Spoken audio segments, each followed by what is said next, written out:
आपल्या दादाची दुःखद बातमी कळाली. आपल्या आदरणीय अजितदादांची बातमी कळाली. ते मनाला पटतच नाही आहे. अनेकांना संपर्क केला.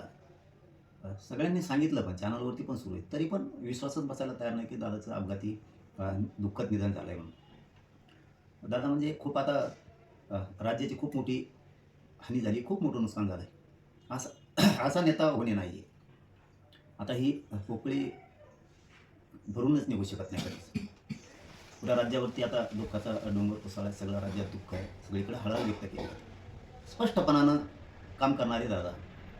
कोणाचं काम होणार असेल तर होणार म्हणणार, नाही म्हणले तर नाही म्हणणार.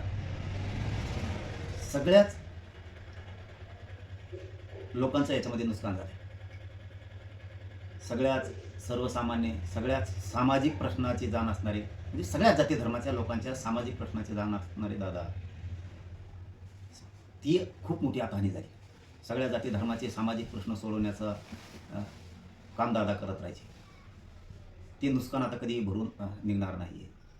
खूप मोठी हानी राजकीय, सामाजिक महाराष्ट्रातच नाही तर देशात असा धाडसी निर्णय घेणारे असे दादा पुन्हा होणार नाही आहेत.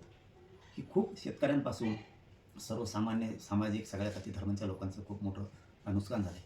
आपल्याही समाजाचं खूप मोठं नुकसान झालं आहे.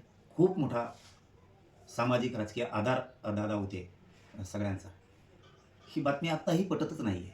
हे दादांचं अपघाती दुःख निधन झालं आहे म्हणून काय बोलावं काय कळतच नाही आहे. दादा नाही आहेत, दादाचं अपघाती निधन झालं आहे, या बातमीवरती विश्वासच बसत नाही आहे. खूप खूप मोठं नुकसान याच्यात झालं आहे.